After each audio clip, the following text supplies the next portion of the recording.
All right, all right, all right. Thank you so much for tuning into the show. I really appreciate it. Thank you guys so much. Make sure you hit the like button on your way in. I am here with my special guest for today, Jeff Wennigner. Did I say the name right? Probably butchered your name there. Jeff Wenningner. Yeah. Okay, Beth Wenningner. Thank you so much for joining the show. I definitely appreciate it. I just found out you're big time. You have a nationally syndicated radio host. So thank you so much for coming on the show. Oh, you're welcome. Pleasure being here. Absolutely, absolutely. So for my audience who may not be aware of you, would you take just a few minutes and just kind of introduce yourself to us? Well, I'm Jeff Wenningner, and I had a 33-year career in law enforcement in Los Angeles, where I served initially with the Los Angeles County Sheriff's Department as a deputy sheriff for 3 years before I lateraled over to the LAPD, where I served for over 30 years. And since I've retired, I'm now the founder and CEO of Law Enforcement Consultants, and I'm also an author of a forthcoming book called On Thin Ice. And basically, the book is about my personal background, which is rather unique, and it plays into the paradigm in which I looked at my life and my professional career through. It talks about my professional experiences and my practical insights into what I think law enforcement needs to do to be successful moving forward in the 21st century. Very good. Thank you once again for coming on. Thank you for your time in LAPD and for your service.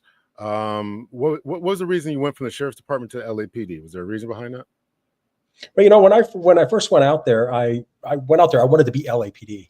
I mean, to be honest, I was in college when Colors came out. You had Robert Duvall and Sean Penn, and Right. I just thought that was the greatest movie, and I wanted to be LAPD. But I processed with both LAPD and the LA County Sheriffs, and I was hired by both.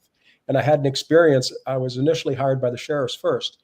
And I was at police headquarters meeting with a supervisor at the backgrounds with LAPD. And he pulled me aside and said, "I see you've been hired by the sheriff's department. You're a fool if you don't take that job. We used to be better, but not any longer." So that experience kind of caused me some pause. And then when I was going through the sheriff's academy process prior to that interaction with this sergeant with the LAPD, I met a guy that was going through the process as well. And he said, "My father's a retired sergeant from LAPD. He would not even let me apply with LAPD. And that's why I'm with the sheriffs." So I said, "Why is that?" He goes, "Well, come on over and have a beer with my father. He'll explain it to you." I thought, well, best to hear it from the source. So I did. And I heard what he had to say. So it caused me some pause and thought that there may be some institutional reasons why I didn't want to go over to LAPD. And that's why I chose the sheriffs initially. But just like any other or most sheriff's departments, you get stuck working custody. And I was in there for 3 years, and there was no light at the end of the tunnel getting out to patrol. So I had to make a change. Gotcha. Okay, great. And so tell us a little bit about what you did for the LAPD in your 33 years there. Well, initially, when the Rodney King riots occurred, I was a deputy sheriff. And I was out to dinner with my roommate, who was also a deputy sheriff. We were at a Tony Roma's up in Glendale, which is just north of Los Angeles. It's a suburb. And on the TV, this is before cell phones and pagers. On the TV, the news channels were saying, all LAPD and LA County sheriffs personnel report to your units of assignment. So I responded to my unit of assignment. I was deployed down to Firestone Station, which is in South Los Angeles. It's just east of 77th Division, which is the flashpoint where Florence and Normandy was, where everything jumped off. And that's where I spent my time during the LA riots, patrolling in Firestone Station. And then from there, when I went over to LAPD, I wanted to work the community down there. So after I went through the 2-month lateral academy, I went to 77th Division as a patrol officer. And it was there that I patrolled and policed for about 2 years before you have a mandatory transfer. And I worked some traffic, and then I became a field training officer. But a lot of my experience that I really got was when I went to the Elite Metropolitan Division. And that's where the SWAT and the K-9 and basically the special forces of the department happened to be. They're the tactical experts of the organization. And it was that type of expertise that I took to the next level when I promoted to sergeant. And I was selected to go to Rampart Division. Now, there's a whole history behind that. Back in the late 90s, there was a big Rampart crash, which is the gang unit scandal. and dealt with Rafael Perez. And we're talking about the worst police corruption you could see. You were talking about committing bank robberies off duty, being involved in shootings where you're planting guns to justify them, to selling cocaine that you're stealing out of evidence lockup on the streets for personal profit, excessive force incidents. I mean, everything you could think of was occurring within this unit. And it basically broke. And the Department of Justice was investigating the department at the time. And they put us under a federal consent decree. And they wanted to put in a whole new leadership team in Rampart Division. And that's where I went when I made sergeant. That was the last place I wanted to go. I mean, when you make sergeant, you get to put in 3 stations that you would prefer to go to. At the time, there were 18 patrol divisions in the LAPD. Rampart would have been the last one. But I got sent there, which, like many things in life, turned out to be the best thing that ever happened to me, because I worked with some phenomenal leaders in changing that entire culture there while under the consent decree. And then I was selected to run the Rampart gang unit during that time period to clean everything up. So it gave me a vast amount of knowledge and latitude in changing the culture and implementing my leadership style to make some effective change in the LAPD. And we were quite successful. We were recognized as a premier gang unit, where we got the meritorious unit citation. And at the time, the chief of police was William Bratton, who had previously been the commissioner of NYPD. And they took notice. And when I was done with my time working in the gang unit, I went to work for him, where I briefed him on all officer-involved shootings and lethal force cases, and wrote his rationale for his justification for the recommendations for the adjudication of the case that are submitted to the Honorable Board of Police Commissioners, who are the ultimate adjudicators. So I had a seat at the table. I got to see how an organization is run and the types of issues and considerations that are made when decisions moving forward with these critical incidents that often occur in a city the size of Los Angeles. Very good. That's definitely quite the extensive career there. So, and you have some dealings with crowd control and management and all that, right? Yes, like I had previously said, I worked Metropolitan Division. One of our primary functions was handling these large demonstrations that would occur in the city of Los Angeles. Historically, they're not unusual. It's not unusual to have a demonstration on May 1st, May Day, and have over 100,000 people there. Those are the types of things that I became quite accustomed to as a police officer, and got the extensive training on how best to manage those types of incidents and to control them when they get out of control.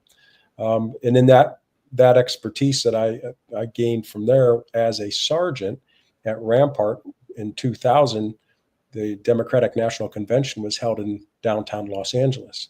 And I was the assistant platoon leader in charge of all of the police officers, all the boots on the ground that were responding to the demonstrations that were occurring that entire week in downtown Los Angeles.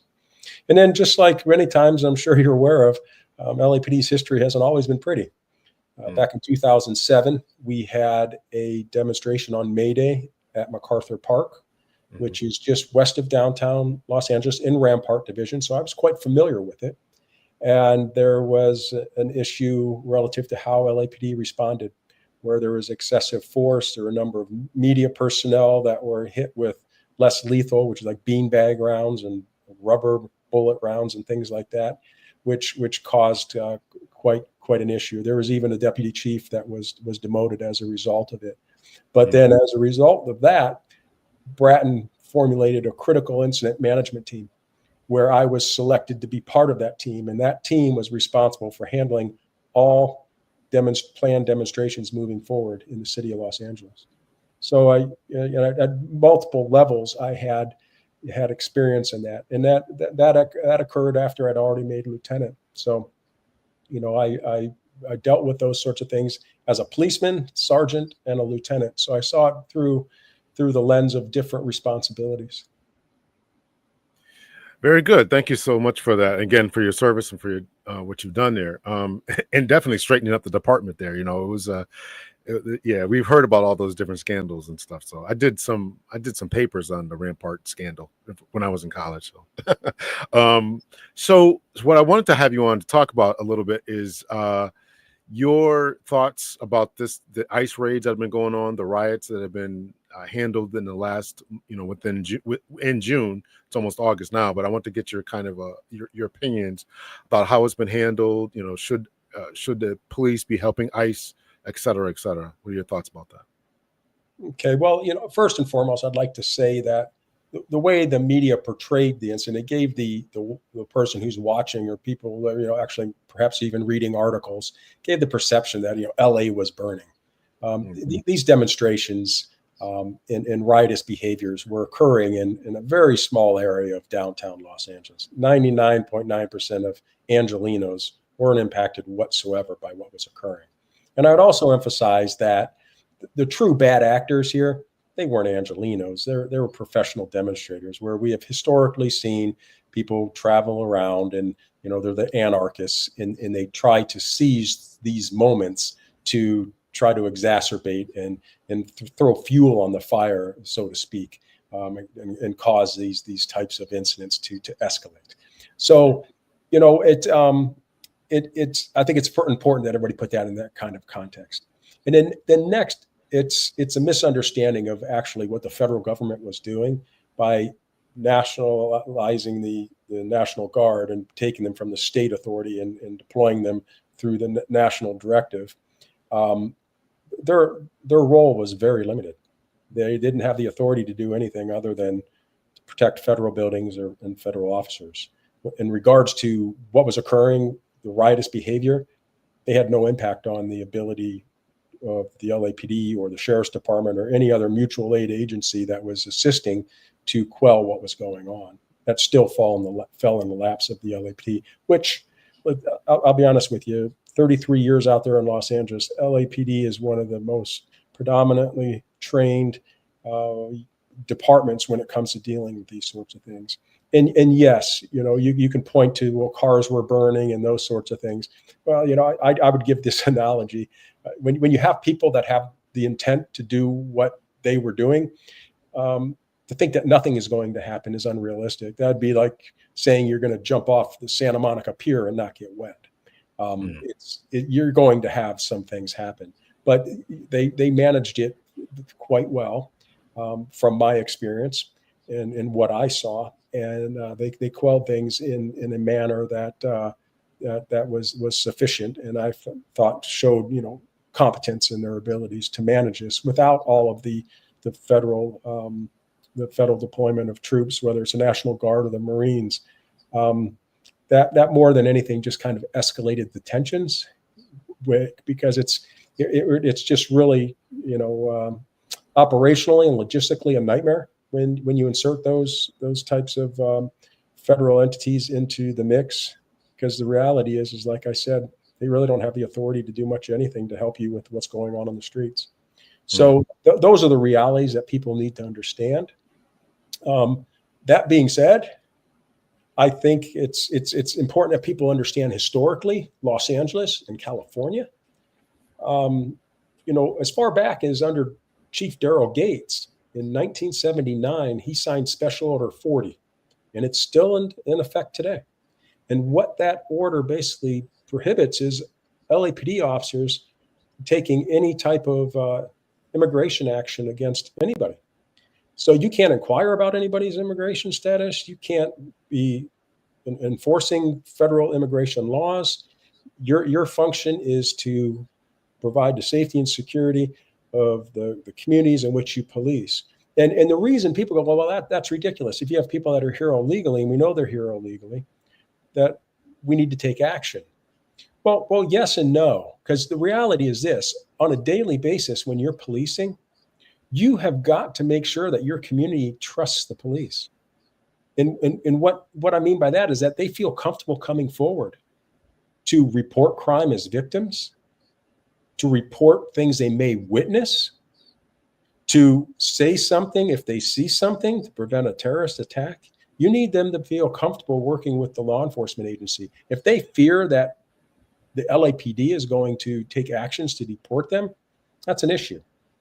So in the everyday operations of policing, I 100% concur with the premise and the spirit of Special Order 40.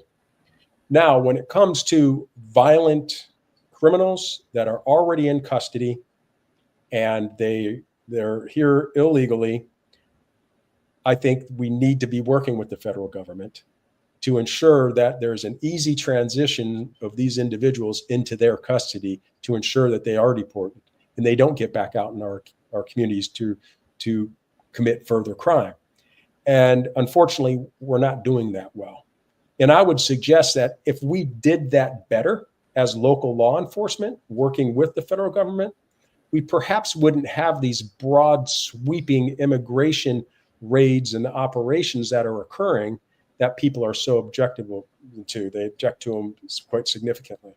But I don't, regardless of political ideology, I don't believe that anybody in this country doesn't agree with the fact that we need to get violent criminals who are here illegally deported out of this country.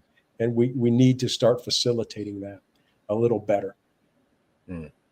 Very good. Yeah, no, I definitely agree with you about everything you just said there. We need to get the violent ones out. And my time in law enforcement, yeah, I can remember we called ICE a couple of times. They're like, we're not coming to get them, and we didn't have a policy as you gave Special Order 40, but it just wasn't something that we were overly concerned with.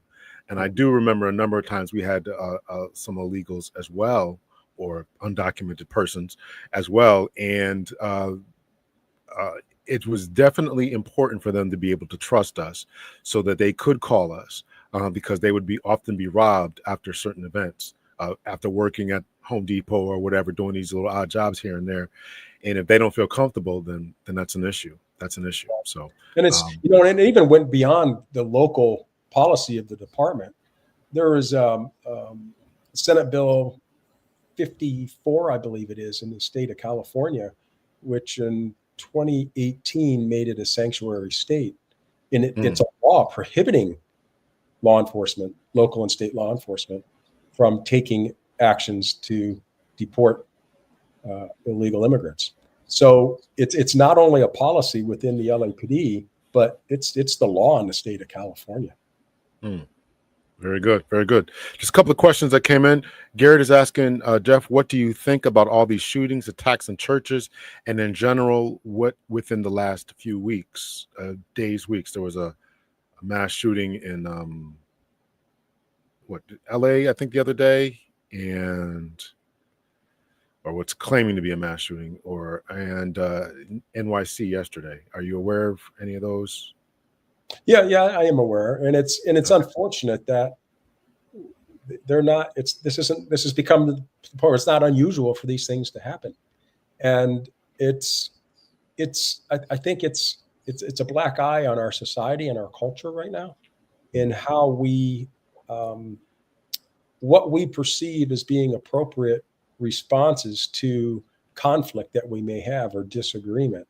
I mean, unfortunately, in this country, we're lacking the civilized dialogue and conversation between people that disagree about things. And if people feel as if their ideology or their opinions justify certain actions, then they're willing to support that. I mean, look at that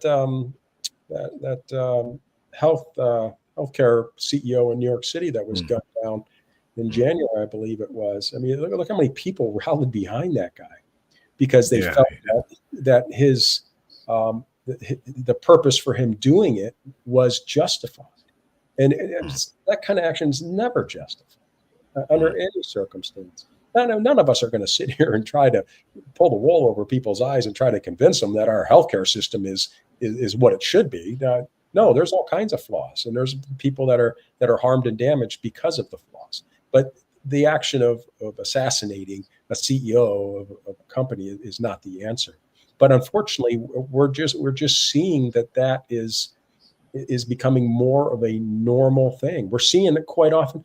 Just look what happened in Minnesota, a month or so ago with the legislators that were the husband and wife were shot and killed in their home.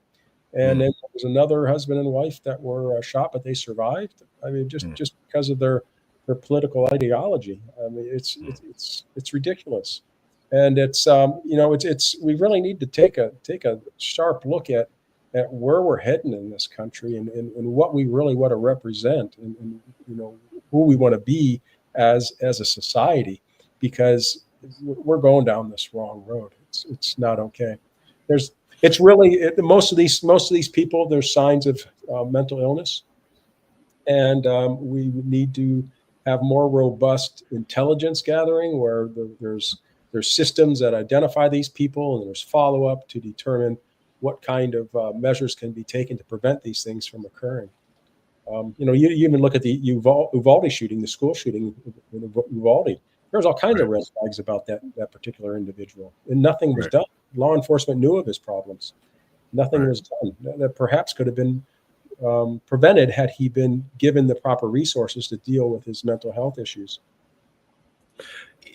I certainly appreciate the context of mental health issues and law enforcement catching the red flags ahead of time. I definitely agree with you concerning the conversation that needs to be had, and I think that this is where the frustration is from the people, is that the conversation isn't being had.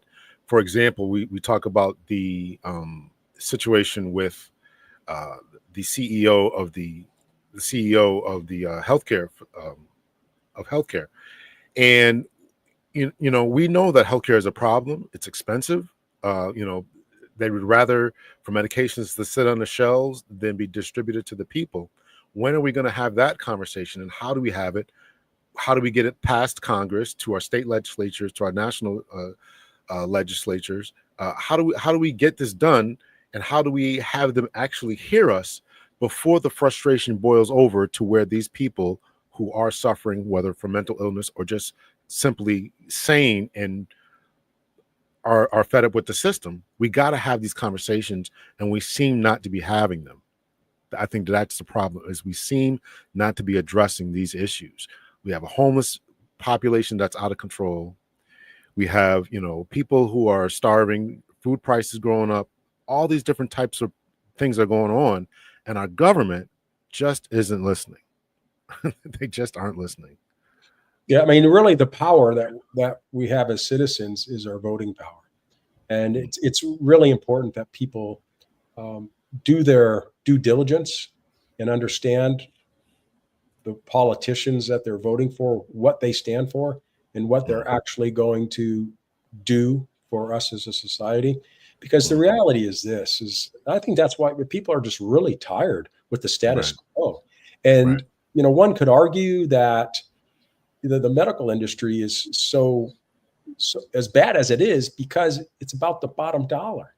It's about money. And, people would argue that these pharmaceutical companies, they don't want to find a cure for cancer because it's a multi-billion-dollar industry. It's so, what's fueling this delay in coming up with actionable solutions to truly improve people's lives? Unfortunately, it's probably has something to do with something that's green.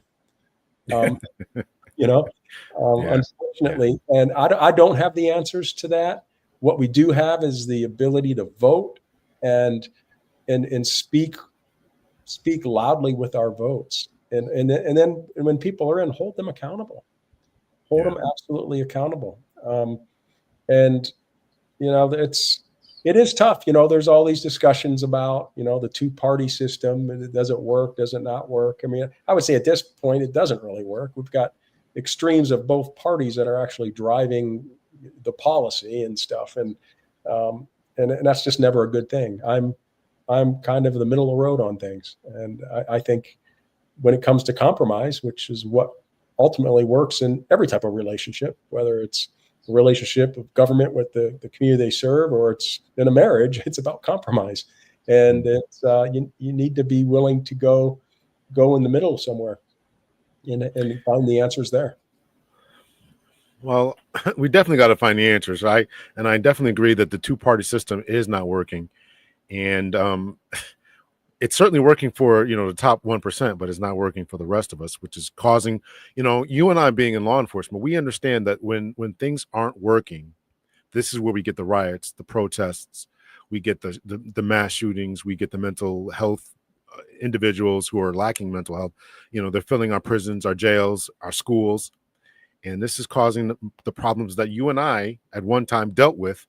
That is continuing down this road towards nowhere. So it's really difficult. Garrett has another question here. Why are police more often keen on lethal than non-lethal rubber bullets, tasers, or pepper spray, instructing on them as well as employing them? Do you think that that's true, that they're more keen to use lethal force rather than some less lethal option? Well, I would say this, that law enforcement, the pendulum is swinging to this mindset of de-escalation. But the reality is that about 36% of officer-involved shootings involve an individual who's suffering a mental health crisis. Hmm. And law enforcement, if you look at its training, it is hyper vigilant on the dangers. We program officers' minds to perceive everything as being dangerous. And we have to be careful there, because people think our minds are reactive. They're actually not. They're predictive. So if you're continually being hypervigilant in your training about perceiving everybody as being a threat, you're going to be running in the red all the time. And you're going to be expecting to see things that correlate with what you've been trained to believe. And that's why you have so many of these, what they call perception shootings, where officers fire believing that an individual had a firearm when in fact they didn't. That happens more often than people would probably want to know. And it's tough, because I've worked those tough streets. I get it, but it's about being vigilant in your mindset. And because I would say this, when I got on the job, the mindset was more towards being a guardian and serving the community. And somewhere along the way, we kind of gotten lost. Law enforcement has this militarized mindset and mentality. I mean, just look at how police officers look in uniform now. I live in a community of like 4,100 people, and they have these exterior ballistic vests with all these different weapons attached to them. Their tasers, and I mean, they look like they're in Beirut, Afghanistan or something. And I just that unfortunately truly does impact the mindset, because at the end of the day, your beliefs and your attitudes are going to impact your judgments, your actions, and your decisions. And we need to understand that. And, we had back, it was like 1996, you had Congress approve the Pentagon to provide excess military equipment to American law enforcement agencies. And since then, there's like $390 million worth of stuff that U.S. law enforcement is acquiring from the military. And it certainly has had a change in just the optics of what you see when you see a police officer these days. And that we can't ignore the fact that creates a change in mindset, which can impact behaviors and actions. So do I concur with the fact that I believe that there's less lethal being used less often than lethal? It's really difficult. It's Graham versus Connor is what the Supreme Court back in 1989 determined will judge all officer police use of force by, and its objective reasonableness. So you have to look at every case objectively, and with the facts of that particular case. So it's tough to give a whole broad brush opinion on that. But the things that I've just spoke about, I believe are things that are concerning, that can impact how officers may defer to lethal force when things can be handled probably in a less severe force means. And it's interesting, because with my book On Thin Ice, I went over to Europe. I went over to London and was out with the Metropolitan London Police. They don't carry guns, but they're confronted with people with knives, hammers, hatchets, all of those sorts of things. And like in England and Wales, they had 5 officer-involved shootings, 5 in 1 year, 5. And they confront these people because people will say, well, you don't have to deal with people with guns. True, they don't, because they don't have the prevalence of guns like we do here in the United States. But that doesn't mean they're not dealing with these other threats that they handle very differently than we do here in the United States. And no, go ahead. No, so and if you even look at officers' injuries, they have lower officer injuries when dealing with suspects that are armed with a weapon other than a firearm than we do here in the United States. So it's really a kind of a mindset. It's a cultural thing. We in law enforcement need to change our culture and how we perceive our role in these critical incidents. And like I said, it's a shame when you're a law enforcement agency that's called to a scene because somebody's suffering a mental health crisis, and you're there to help get them to the hospital so they can get some help and some medication, and you end up killing them. Now, I'm not to sit there to just tell you that there aren't instances where you need to use lethal force. Not every incident is going to end optimally. But that being said, we need to make sure that we're taking every measure possible to hope that it will optimally be resolved, where we're able to obtain compliance. I look at videos all the time of police interactions with suspects, and you oftentimes, get, drop the expletive knife, or whatever, over and over and over again. And then the narrative that's being presented by the law enforcement organization is they attempted to de-escalate. That's not de-escalating. It's not de-escalation to have multiple officers in uniform pointing multiple guns, tasers with a red dot on their chest, beanbag shotguns, and all this stuff at somebody that's suffering a mental health crisis. That's not de-escalation. But just the fact that they have less lethal deployed, they're perceiving that as de-escalation when it truly isn't. You have to understand, be more self-aware of your presence and how your presence and how you're presenting yourself can impact somebody that's suffering a mental health crisis. I 100% agree with you concerning, the dress, the militarized gear that they're wearing. I am not in favor of it at all. I mean, these guys, they look like they're about to go in some Benghazi raid or something like that. It's just absolutely crazy. And I want to kind of get into the future of law enforcement. As we talked about de-escalation, we talk about our presentation, and you're right, the fact that the London Metro Police don't carry firearms. And what I understand is that even when asked, a lot of them say we still don't want it, right? They'd rather not have them on their hip because it might be an option. And maybe that is something we got to think about. It is an option for us. Yes, we have more firearms here in the U.S., and yes, those confrontations can turn bad quickly. I don't want our officers hurt either, but I also want to change the culture. What are your ideas, given the trajectory that we're on right now, right? We talked about what they're wearing, pointing lasers at people, de-escalation training. What is your ideas about how we change this culture, policing culture? What are your thoughts about that? Well, first, it requires that we have the tough conversations. And we do not know where we need to go unless we look at where we've been. We have to look at the history of policing. And let's be honest, it's ugly. It dealt with control, slave patrols, things of that in the South.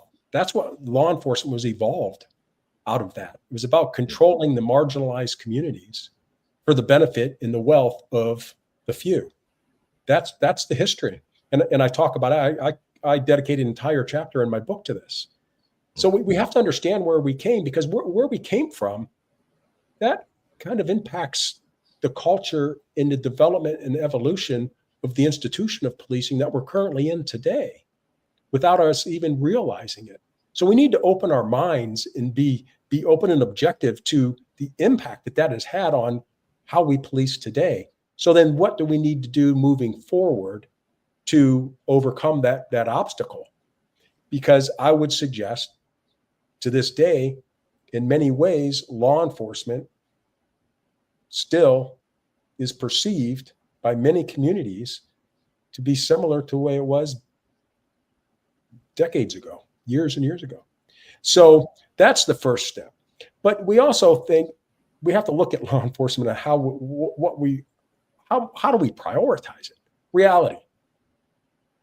The average academy training for a police officer in the United States is 800 hours before you hit the streets and you start utilizing your authority as a police officer and asserting your authority and making arrests and things of that nature. Let's put that in context. To apply for your cosmetology license, you need 1,500 hours of training, nearly twice what we're going to train a police officer, right? Who was that football player said that? What was his name? He got kicked out the NFL for saying that. But go ahead. I'm sorry to interrupt. Go ahead. It's the quarterback there. Yeah, from San Francisco. Kerr something. Yeah. It'll come to me. Yeah. But he's right. I mean, you think about it. And police officers, we're not paid for what we do on a daily basis. We're really not. We're paid for what, God forbid, we might have to do. Yeah. And that requires that we have extensive training and knowledge and self-control and a commitment to what our actual function and role in society is. So then how do we get there? One would say, well, we need to hire different people. Well, I'm not sure that's necessarily about hiring different people. It's not necessarily about the people, it's about the process. We need to change the process that we use. Right now, when it comes to hiring, we use a deselection process. So if you don't have a criminal record and your finances are in order, and you've had a decent work history, you got a good chance of getting hired in law enforcement here in the United States. And is that really what we should be doing? Because at the end of the day, there's nobody that's going to argue that there's certain characteristics that we want law enforcement officers to have that are indicative of an officer being successful in this challenging field. And it's about emotional intelligence, critical thinking, problem solving, self-awareness, all of those sorts of things. So if you look elsewhere outside of the United States, which is very difficult to do in this country because law enforcement's quite insular here, it's hard enough to get law enforcement agencies just to look outside of their own organization, let alone over to other countries. Mm-hmm. But if you look at other countries, they put police officers through 2 and 3 years of training where they're actually observing them throughout that entire training and evaluating whether they have these types of characteristics that would be indicative of them being successful as law enforcement officers. They're being evaluated on how well do they receive, or are they receptive to the training that they're receiving? Are they open and objective to new ideas and things of that nature? All of these things that are indicative of successful law enforcement officers. And if you look at studies, like just recently, Dallas, they used to require 45 hours of college credit to apply for the department. They're getting rid of that. But you have all these research studies that show that people with 4-year degree or higher education have about 40% less use of force incidents, as well as personnel complaints. But this is because people don't want to do the job, right? I mean, I'm agreeing with everything you're saying, but what one NYPD official one time said, the YouTube effect, right? So they're watching these videos, these young kids, 18, 19, watching these videos and saying, I don't want to do that job.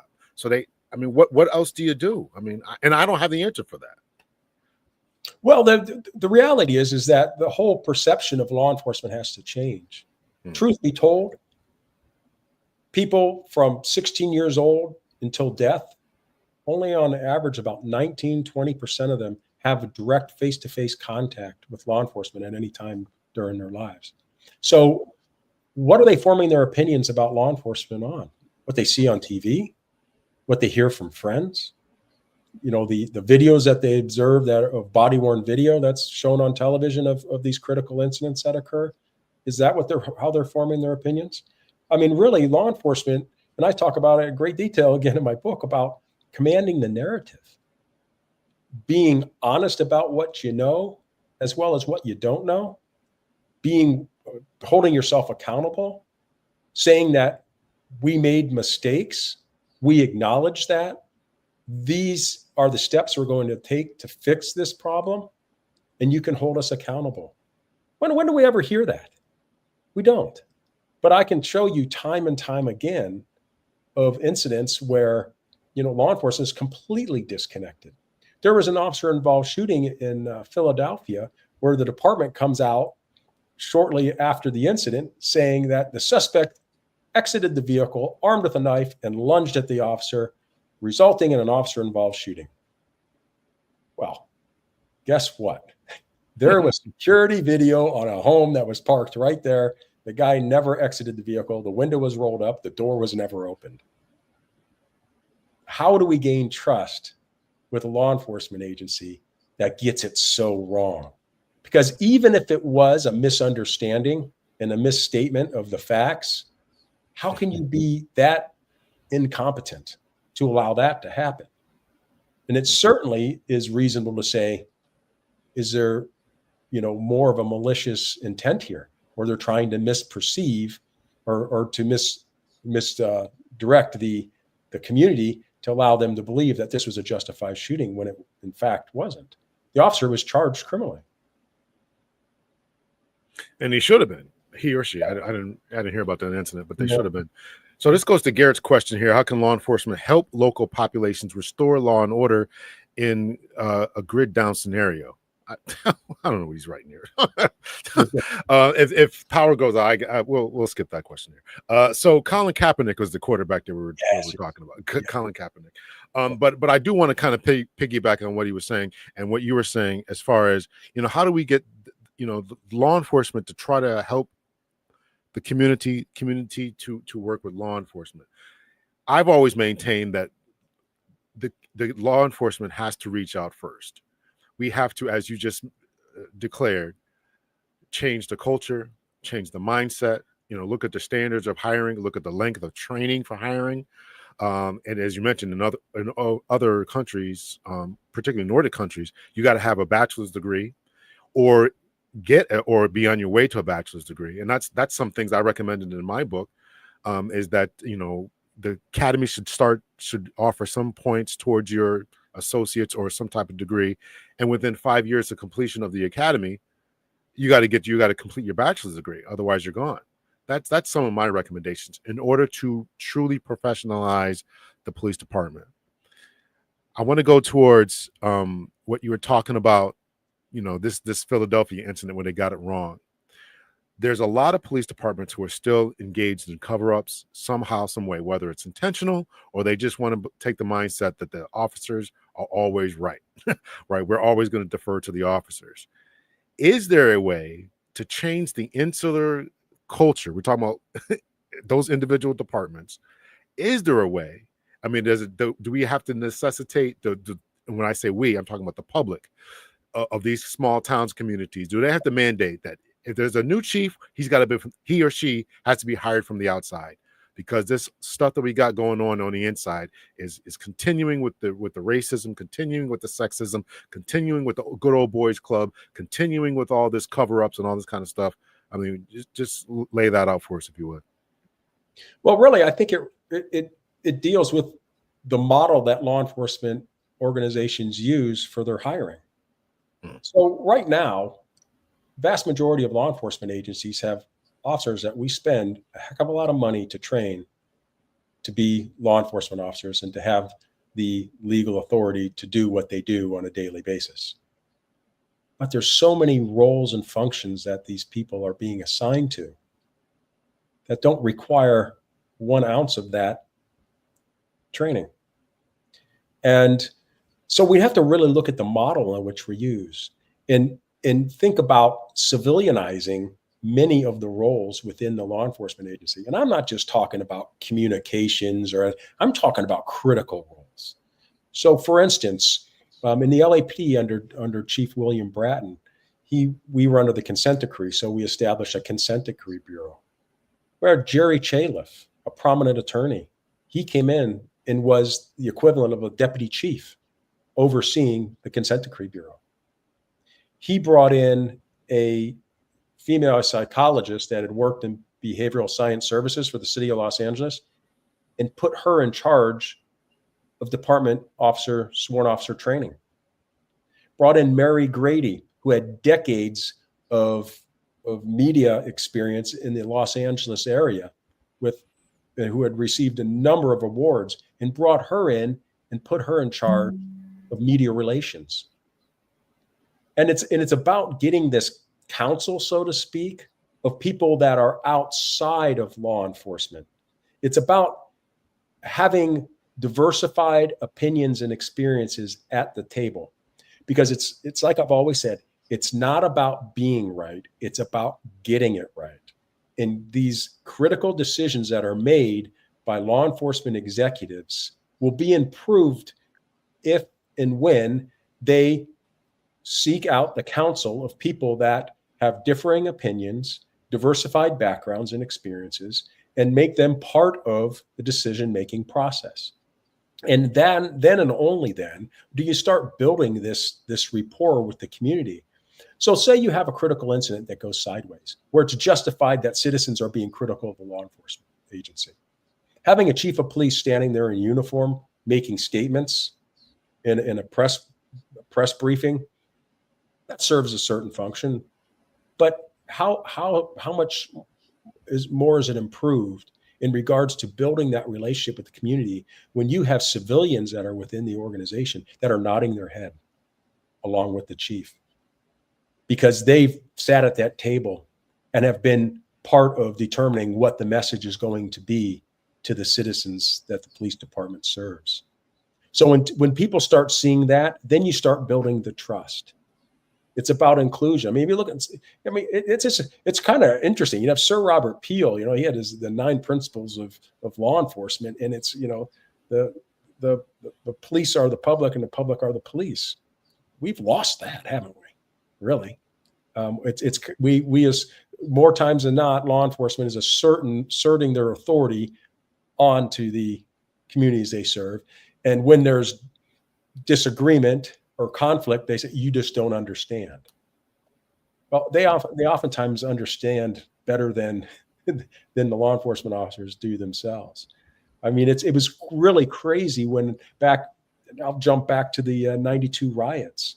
Everything that I saw, it was unbelievable. But it was really apparent to me that what happened here was something that had been building for decades. That these marginalized communities felt as if they weren't being heard, they weren't respected, they weren't valued. And basically, it all combusted. It wasn't about those officers being found not guilty. It was more about the decades of mistreatment of the communities in which the LAPD was serving. And it finally combusted. But the problem was you have the Webster Commission that came out, and their report came out in October of '92, which assessed LAPD's response to the riots, and it didn't deal with any of these systemic issues. And listen, I'll share with you my background. It's quite unique. I was born to a teenage mother. I was adopted. She put me up for adoption. I was adopted by my mother and my father. My father was a sociology professor at Kent State in Ohio, and my mother was a chemist with DuPont.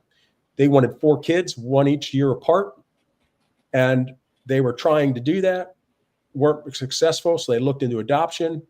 Right at the time that they were approved for adoption, lo and behold, my mother becomes pregnant. So they have my sister. They go ahead and follow through and adopt me. I have a younger brother they adopted. He's Japanese.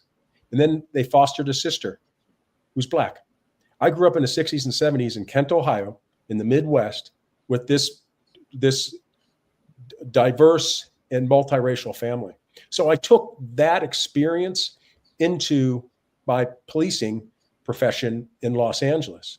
And I'll tell you, right after the riots, within a year of the riots, working patrol in 77th Division, on this one day, my partner wasn't there at work, neither was this other officers. And we were assigned to work together just this one day. And we were driving down the road, and he was driving, I was passenger, and we saw a black woman and a white guy, and they were holding hands. And he says, my parents taught me better than that. And I was like, what do you mean? And he goes, my parents taught me not to have sex with animals. He didn't know that I had a sister who was black. He didn't know at the time I had been dating a black deputy sheriff who she had grown up in South Los Angeles, and we'd been dating for 2 years. But this was the mindset where he felt comfortable saying this sort of thing because he looked at me and just believed that I would have similar viewpoints as him, which I didn't, obviously. But the reason I tell you this story is because it underscores the severity of the mindset that many Los Angeles police officers had at that time. And that was a reality of policing in Los Angeles. And now, granted, I'm going to tell you that it's not the vast majority. The vast majority of police officers in every law enforcement agency are good, well-meaning individuals that have the motivations that are pure and truly want to serve the community that they're assigned to. But the problem is the police culture allows this toxic culture to subsist within these organizations. And I saw that to a great extent during my policing career. Well, thank you for that story. I mean, it's something that, I think a lot more officers need to speak up about their time and about their experiences. So thank you for that. I'm going to be respectful of your time here. Tell us about your book, where we can get it, and anything else that you got going on.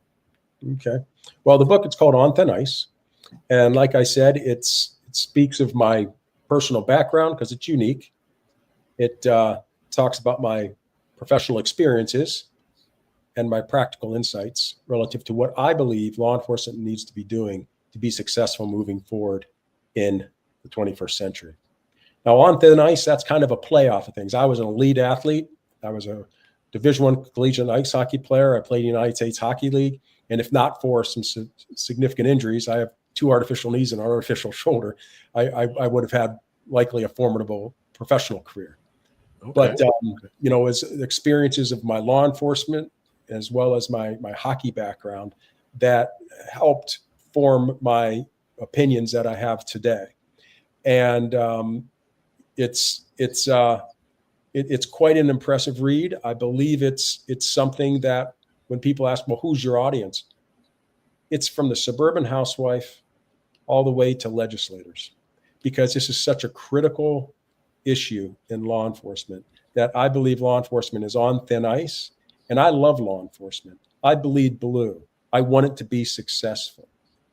And that's why I'm critical of law enforcement, because if we're not going to be critical of law enforcement, we're never going to be able to have those honest and truthful conversations where we're going to be able to navigate the path forward make the improvements necessary to serve the public in a manner that they deserve to be served.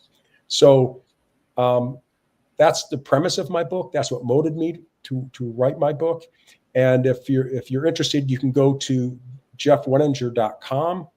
Or it may be easier to go to onthinicebook.com, and you can click on there. You actually can read the prologue for free. You can put your email address in and get put on the mailing list.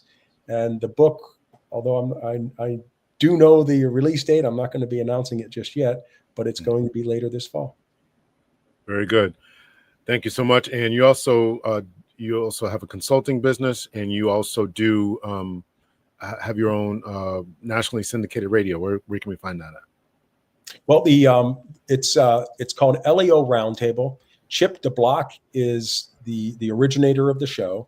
He's the host of the show, and I started out as a panelist. and he's upgraded me to co-host now. So it's called LEO for Law Enforcement Officer Roundtable, and it's you can hear it noon to 1 Eastern time, Monday through Friday. You can find it on YouTube, LinkedIn, a number of different platforms. If you just Google LEO Roundtable, you'll find it. You'll see it. I'm not on every day. I'm a busy guy, but we talk about many critical issues facing law enforcement today. Very good. Very good. Thank you so much for coming on the show, Dr. L's Breakdown. I appreciate it. And just give us some parting words, if you would, and then we'll call it. Well, listen, the one thing that I would say is that, although there is issues and justification for criticism of law enforcement in the United States, I would say that this is a problem that we all need to address together collectively. And it's not about victims or villains. It's about working together to navigate how best we can create an environment for law enforcement to thrive. Thank you very much. Appreciate it. You're welcome to come back anytime. I definitely want to have you back on once I read the book. So thank you so much for coming on again. Appreciate it. Thank you guys for tuning in. Make sure you hit the like button, whether you're watching on LinkedIn or on Dr. L's Breakdown. Make sure you hit the like button. I will see you guys again. Take care.